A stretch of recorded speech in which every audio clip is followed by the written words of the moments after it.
Morning, guys. It's Friday, first of the year, first video blog of the year. Been slack on the food, been a lot going on. I've had to work every day, of course, and between football and everything, I hadn't had a chance to do a lot of eating, but we'll get to that.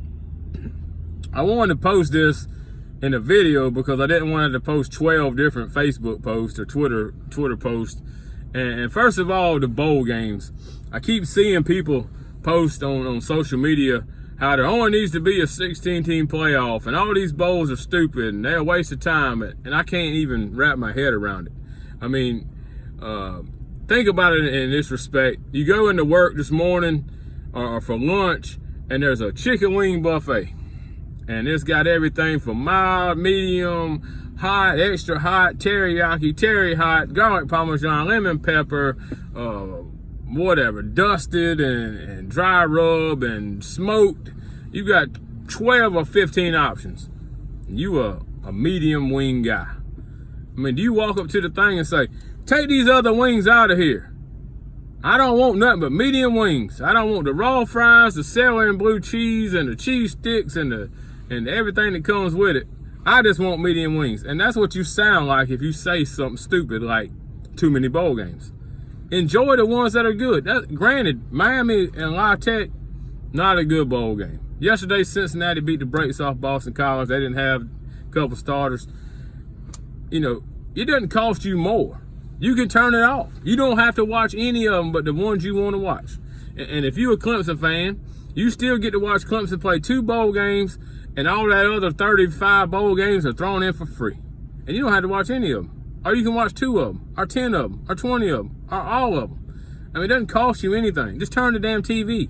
You sound like a kid that don't remember that we ain't so far removed from the time that you paid 6 figures to go to Boise to play in the Idaho Potato Bowl and lose to Boise State. You're not the blue blood to call the shots. Yeah, you've had a good 5-year run right here. You won 2 out of 3 championships. But your pants don't get too big right here. You're not Alabama, Michigan, Notre Dame, Miami, Florida, Nebraska, teams with a little more credibility and a bigger trophy case. So just enjoy what you want to enjoy and walk on by. Eat your medium wings. I'll enjoy the garlic parmesan. And then I'm probably going to get 2 mild, a couple smoked, a couple dry rub, and might even try a terry hot, because I like them all. And I think, ratings are where it's at, and people watch these football games. Besides the fact that gamble on these football games, which is a terrible idea. Number 2, I don't really know, and I guess with ESPN having 19 channels now, you almost have to have thousands of announcers to cover all the games and the channels and the ESPN News and you and First Take and Midday and Pardon the Interruption and Round the Horn. You got to have all these people. You got guys like Ross Tucker, played in the NFL, talks about and Danny Cannell and Trevor Maddich. But Ross Tucker says the SEC says if they win, they dominant, but if they lose a bowl game, they really didn't want to be there. Well, this year they're dominating. They're going to win the bowl trophy for winning the most bowl games. Tennessee won again, won another one for them last night. But it's not an SEC thing for me. It's you got to look at it. Georgia walks into that game without like 6 or 7 starters, 3 offensive line. Take the 3 starters off any offensive line and beat and dominate a team across from me. It's almost impossible. It's not that they didn't want to be there. Sometimes you got to make an executive decision. Alabama, for example. Best player on offense is Tua. He's hurt, of course, but he didn't play. 2 of your best players on defense, they sit out. You still beat Michigan. I mean, it's not a point of whether you want to be there or not. It's a business decision. I mean, these guys went to school for 3 or 4 years. Their next step is the NFL. If you could leave and get a job in Wall Street after 3 years, or a doctor or a lawyer, and make a crazy amount of money, you would do that. But, there's no jobs after 3 or 4 years where you can make $22 million off the get. So it's not a want to. Fact is, SEC's dominating the bowl games. Fact is, a lot of their players don't play because The draft is 4 months away. So, I mean, quit with the SEC bias, unbiased. Generally, they've had a representative in 21 straight championships. That means something. Now, that don't mean anything for Vanderbilt, South Carolina, Ole Miss, Mississippi State necessarily. But at the top of the line up there with Georgia and LSU and Alabama, it means something. Florida. Also, with the sit-outs, though, the thing I got, if you sit out, if you make a decision not to play in the bowl game, you're off the team. You're no longer enrolled in school. You're out of the university. You don't get to come hang out for the month. You don't get the blooming onions and the coconut shrimp from Outback. You don't get the Best Buy gift card. You don't get to stand on the sidelines. I know that might sound brash for some people, but if I quit my job in October, I don't get a Christmas bonus in December. I can't use the company credit card next month. I can't go fill up my truck at the gas pumps next month either. So, I think that's only fair. I know it's a recruiting thing where you probably do got to keep them on, but, you got 80 guys out here busting their ass, missing Christmas and doing whatever, and you're rolling around in sweats, showing up when you want to. Don't really think that's fair. Move on to the NFL. If you ever thought took anything longer than a woman deciding where she wanted to eat, it's Jerry Jones deciding whether or not to fire Jason Garrett, which for me 2 years ago would have been out the door.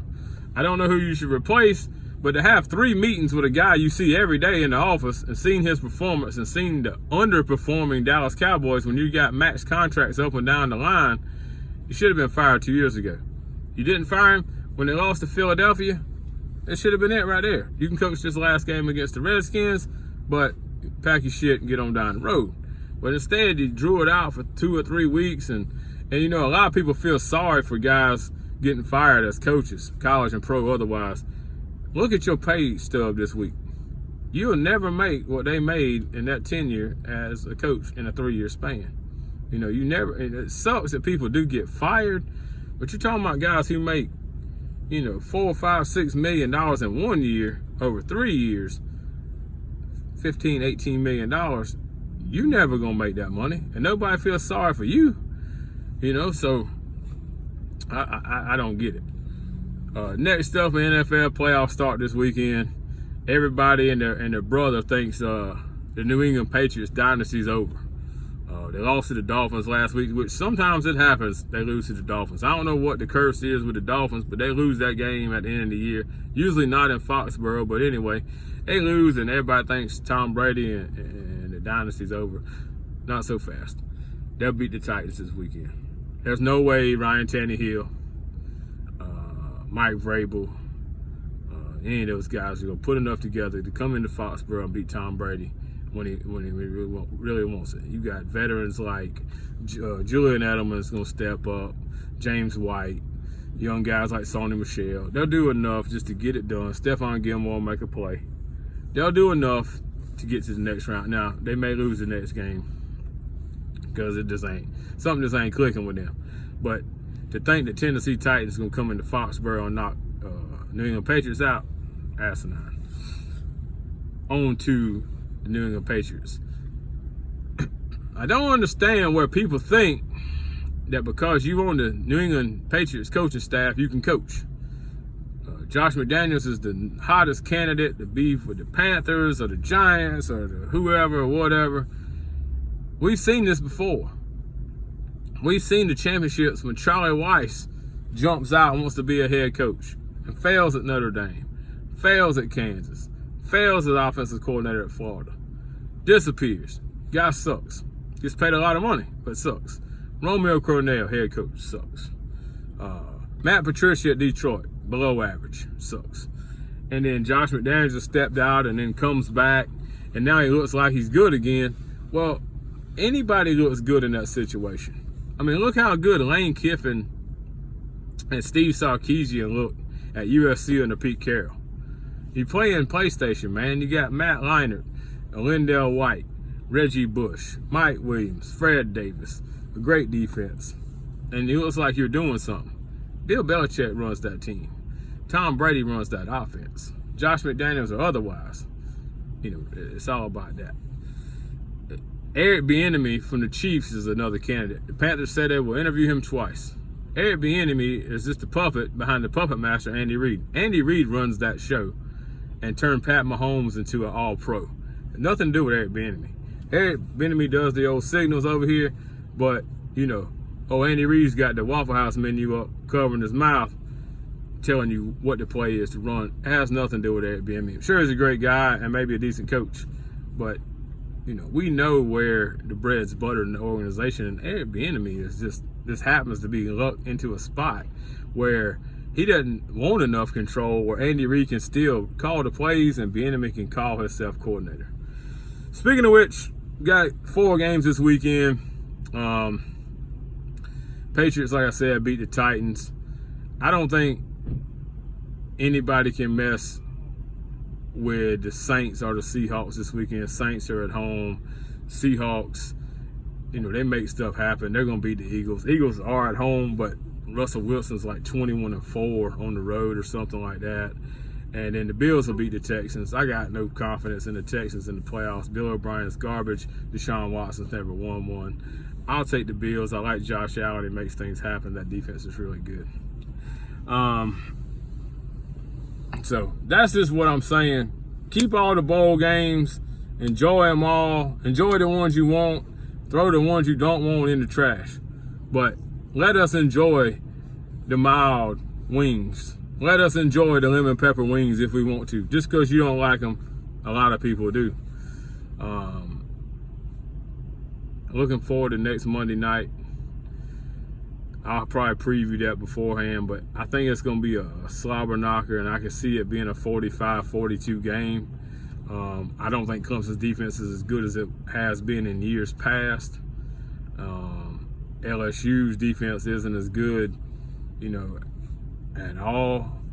And there's been games where LSU, Florida, and Auburn kind of slowed LSU down a little bit.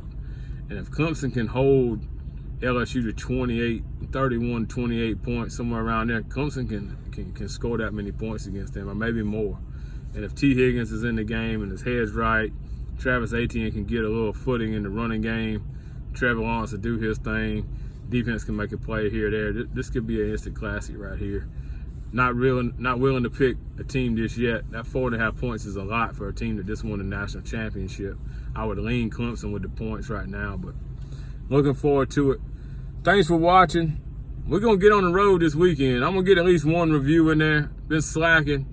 And as it warms up, start fishing and going to different towns, I'm going to get review on review on review. Still stuck in Sumter. About done reviewed it all out here, so it's going to have to be on the weekends. But coming up, we'll get you some reviews. Thanks for watching. Y'all have a good weekend. Enjoy some football.